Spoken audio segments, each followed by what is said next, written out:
3 days before the wedding, my sister messaged. Still waiting on the last 2 gifts, don't show your face without them. My mom said, if you were real family, you'd complete the list. I said nothing. I cancelled the 5 gifts I already bought. Froze the catering funds I was covering. 2 days later my phone lit up with 29 calls. My sister was screaming when she found out the main news. If my sister had thought just a little harder before pressing send on that message, maybe things wouldn't have unraveled the way they did. But she didn't. She figured I'd fall in line like always. She never imagined I'd be the one to torch the whole plan. And she definitely didn't expect it to happen 3 days before her wedding. The message came late at night. No greeting. No thank you. Just, still waiting on the last 2 gifts, don't show your face without them. 15 minutes later, my mom called. Her words were even colder. If you were real family, you'd complete the list. I didn't reply. I didn't argue. I didn't even feel angry. It was just quiet. The kind of quiet where things shift, where you realize you've been taken for a ride, and the only person who didn't see it coming was you. 6 months ago, I was the one who agreed to help with the wedding. That's the word they used, help. I covered the venue without hesitation. Paid the full deposit, arranged catering, even booked the couple a 2-week trip to Hawaii as a surprise gift. Flights, resort, excursions, everything. I helped choose the invitations. Paid for the photographer. Took calls they couldn't be bothered to return. I kept receipts, but I didn't keep score. I thought this was what family did. Then came the infamous gift list, 10 items. 5 of them were basic: espresso machine, vacuum, matching robes, a fancy wine set. I bought all 5 within a week. But the last 2? A Rolex and a new car. No joke. No price limit. No discussion. I figured it had to be a mistake. It wasn't. When I asked about it, my sister brushed it off like it was obvious. Said a luxury watch and a car would elevate the aesthetic. Her words. I said it wasn't going to happen. She said, well, then I hope the venue's refundable. I still didn't react. I just noted it. 2 weeks out from the wedding, there was a family get-together. Small group. Just parents, a few cousins, the bridal party, and both families. She gave a toast. Thanked her fiancé's parents for making all of this possible. Not a word about me. Not about the venue, the trip, the planning, nothing. Afterwards, she pulled me aside to ask again about the car. I said no. She said the wedding had to look impressive, that people would be watching. I reminded her I'd already spent more than enough. Then her fiancé walked up and said, loud enough for others to hear, kind of wild that you work in IT and can't swing a car and a Rolex. What's the point of tech money then? Everyone laughed. Except me. That night, back in my apartment, I sat in the dark with my laptop open. Pulled up the venue contract. I reread the terms twice before canceling it. I even told them to keep the $2,000 deposit, my parting gift. Then I paused the catering payment. Froze the rest of the expenses. Cancelled every remaining order. The last thing I did was text my sister. Venue and catering are no longer covered. You'll need to make other arrangements. Then I turned off my phone. When I turned it back on the next morning, I had 29 missed calls. The next morning, my phone blew up like I'd set fire to the entire family tree. The first voicemail was just my sister yelling over what sounded like doors slamming. The second was my mom, crying, or pretending to, asking me how I could betray blood like this. The third was pure rage. Do you understand what you've done to your own sister? Then silence, followed by a click. I didn't respond to any of them. By noon, I had 29 missed calls, and the texts kept rolling in. My dad tried a different approach, calm, diplomatic, the voice he only used when something expensive was on the line. He said, "You've made your point. Now let's be reasonable. It's not too late to fix this." Fix what, though? Me not being an ATM? Still, I said nothing. I wasn't trying to make a point. I was done. What I didn't realize was that I wasn't just ruining their wedding. I was exposing something they thought they had locked in tight, a lie. Because up until that day, the groom's side of the family believed they had been paying for everything. My sister and her fiancé had told them it was all being handled by his side. That everything extravagant, the luxury venue, the catering, the trip to Hawaii, was a gift from the groom's parents, and that they were just keeping it quiet to avoid tension.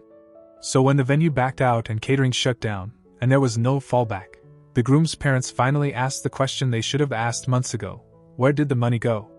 That's when someone, I still don't know who, told them it wasn't the groom's family, and it wasn't the couple. It was me. Me alone. I got a message that afternoon from the groom's mother. I hadn't spoken to her more than twice before that. She wrote, "I think there's been a huge misunderstanding. Could we talk?" I didn't answer, but she sent another message anyway. A screenshot of a group chat, messages flying between family members, one cousin basically spilling everything. My name was everywhere. The groom's parents were furious. They'd been told they were hosting, that they were footing the bill.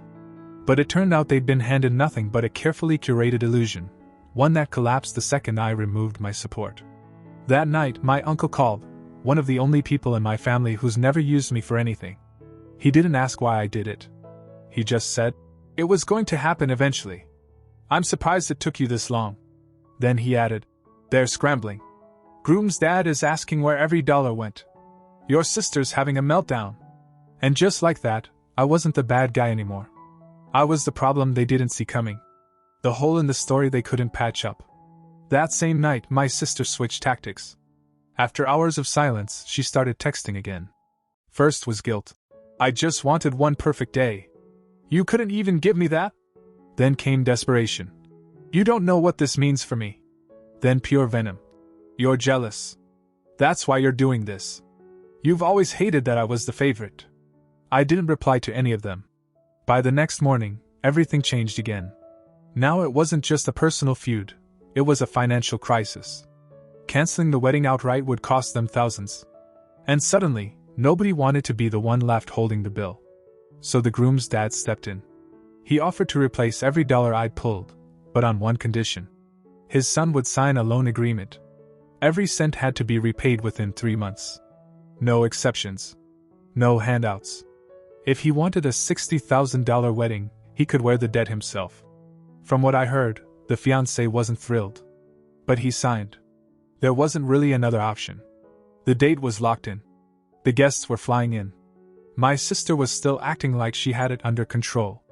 But the truth was out. Everyone knew now. And there was no way to spin it. The wedding was still on, technically. But the foundation they built it on? Completely gone. And me? I was already out.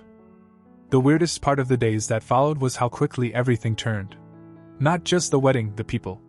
It was like a switch flipped the moment they realized I wasn't bluffing. Suddenly I wasn't family. I was a threat to the illusion they'd been selling for months.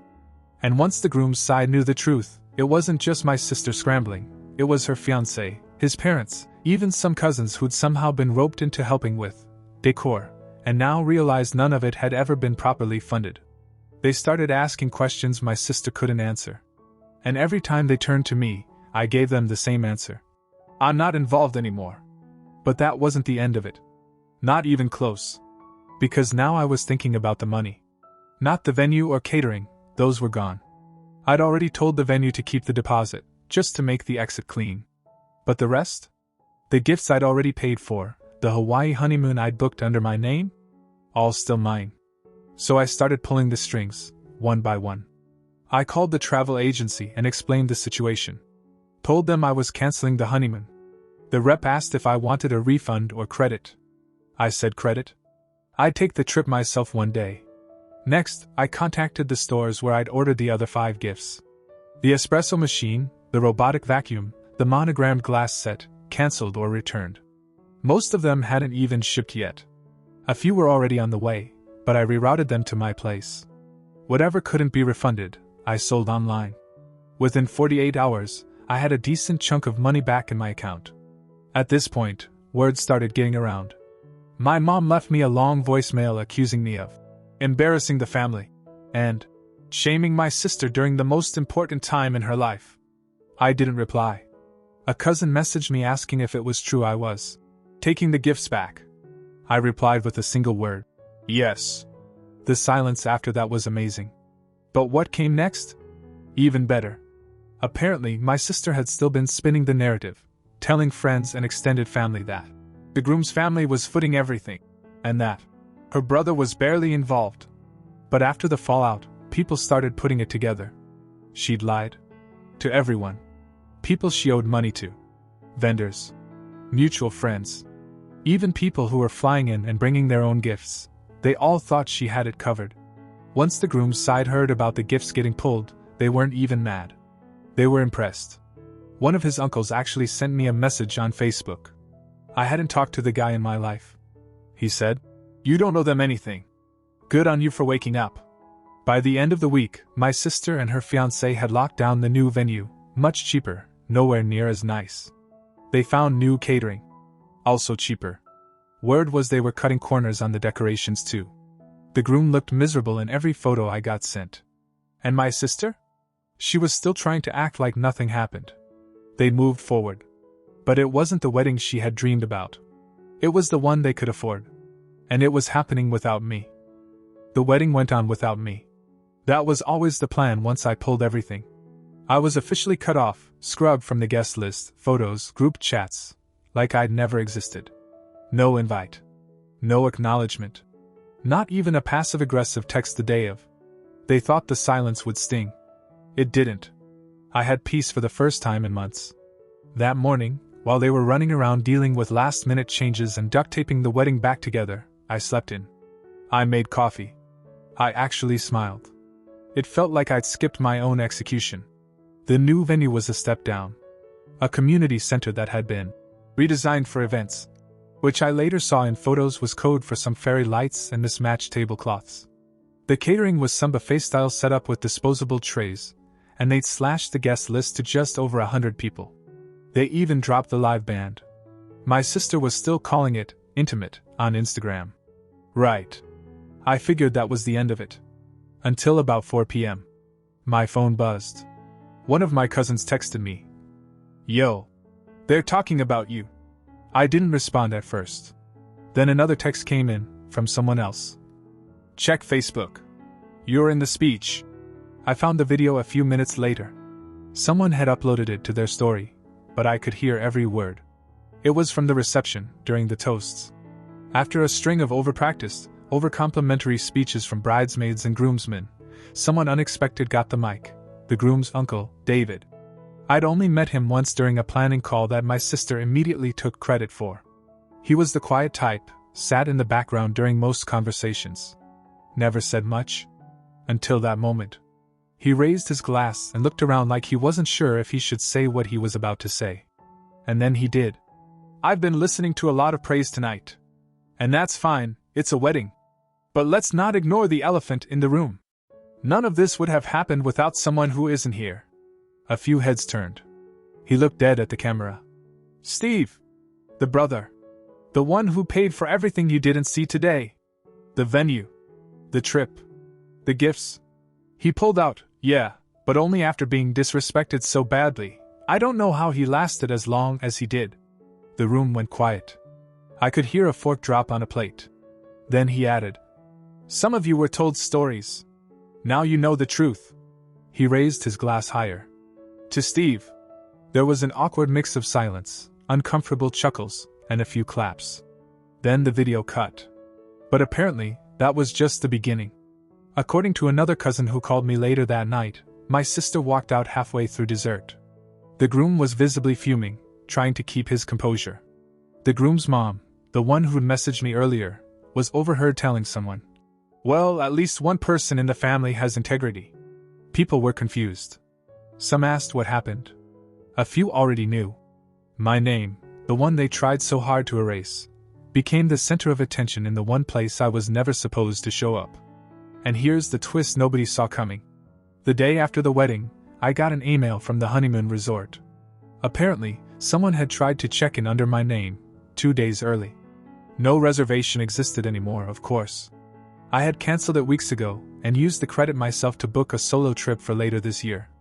But my sister and her new husband had shown up anyway, assuming I hadn't actually pulled the plug. They tried to bluff their way into a suite that no longer belonged to them. And when the front desk refused, they caused a scene.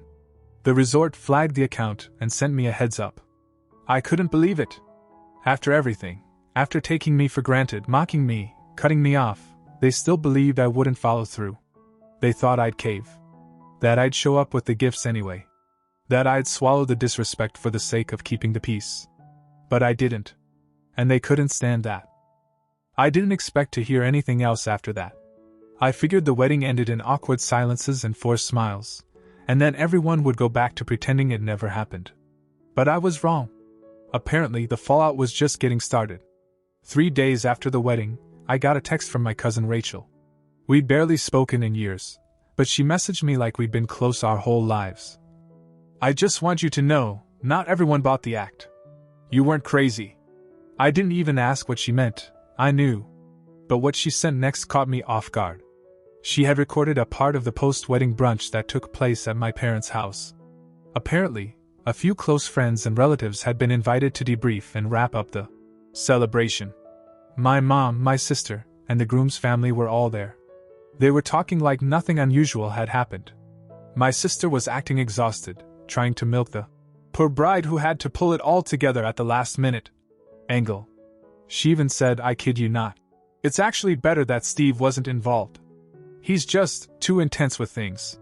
That's when someone at the table, another relative from the groom's side, a man I'd never even met, cut in. I don't know, he said. From what I heard, if Steve hadn't been involved at all, there wouldn't have even been a wedding to save. The room went quiet in the video. You could hear my sister let out a tiny, awkward laugh. Then he added, It's strange how the person who funded everything got written out of the script so quickly. Makes you wonder what else was rewritten. That wasn't even the end of it. The next day, I got another call, this time from a blocked number. I usually don't answer those, but I did.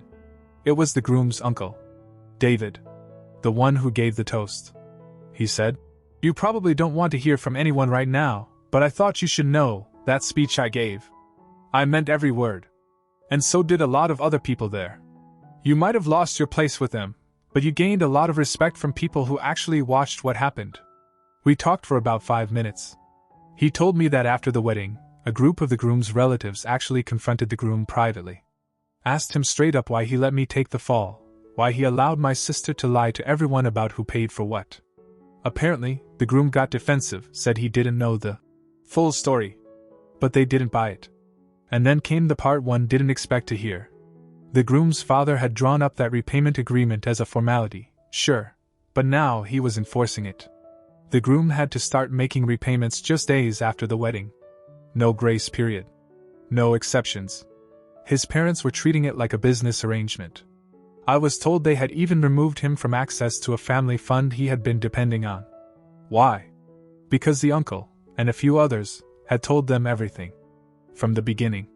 From the car and the Rolex demands to the mocking IT comment. They were furious. Not just because I pulled out, but because my sister and her new husband built an entire illusion on top of someone else's generosity, and then lit it on fire. And here's the kicker. My mom tried to intervene on my sister's behalf. Called the groom's parents to clarify what happened. Told them I'd been unstable lately, and they shouldn't take what I did personally. That conversation didn't go the way she thought it would. They told her flat out that they stood by me, and that maybe, if she had done the same, none of this would have happened. I didn't get invited to the brunch. I wasn't welcome at the wedding. But somehow, I still became the center of it. And not in the way they planned. The wedding was over. The photos were posted. The stories were rewritten. But something strange happened after the dust settled. People kept talking. Not publicly, not online, not in group chats. But quietly. Through texts, and side conversations, in moments when no one else was listening. And almost all of them came back to me. A groomsman I'd never even met messaged me weeks later. Said he hadn't realized how much I'd done until after the toast. Said if he were me, he would have burned the whole thing down, not just walked away. A distant cousin called and confessed she'd returned her gift. Told me she felt sick when she realized how they treated me.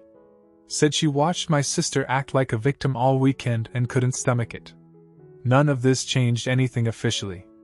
My family still pretended like it never happened. But behind closed doors, the story had shifted. I was no longer the one who ruined the wedding. I was the one who refused to be used. That difference mattered more than I expected. 2 weeks after the wedding, I got a call from my mom. First one since the printer fiasco. No apology. No explanation. She asked if I could help her apply for something online, some insurance form she didn't understand. That was it. No acknowledgement of anything that had happened. Just another request. I helped her. Then I changed my number. My dad emailed me. Short, vague, typical. Something about how time heals and family always comes back together. I didn't reply. Not because I was angry, but because I finally understood he wasn't talking to me. He was talking to the version of me they all preferred, the silent, obedient, generous one. That version was gone. I started therapy. For the first time, I said things out loud that I'd never admitted even to myself. How I'd been raised to feel like my value came from what I could give. How being useful was treated like being loved. How saying no felt like betrayal. And how long I'd been waiting, quietly, for someone in my family to notice. They never did. I took the credit from the cancelled honeymoon and rebooked it for myself. Solo. Hawaii. No itinerary, no plans. I left my phone in airplane mode the entire trip. Hiked quiet trails. Sat on beaches until the sun disappeared. Ate whatever I wanted. Slept in. Talked to strangers. I didn't think about the wedding once. On the last night there, I sat at the edge of the water and thought about how far things had gone, and how little I missed them. No more forced family holidays. No more pretending we were close. No more giving out of guilt. I didn't just lose a sister. I lost the lie that kept me tied to people who only remembered me when it benefited them. And what I gained? Peace. Boundaries. Freedom. People in my life now don't expect me to fund their milestones or solve their messes. They ask how I'm doing and actually wait for the answer. When I say no, they don't guilt me. When I say yes, it feels like a choice, not a demand. I still get messages from my parents, now and then. Only when they need something. Never just to check in. I don't answer right away. Sometimes I don't answer at all. Depends on the day. My sister hasn't spoken to me once since the wedding. Not even a single word. And that silence? It's the most honest thing she's ever given me.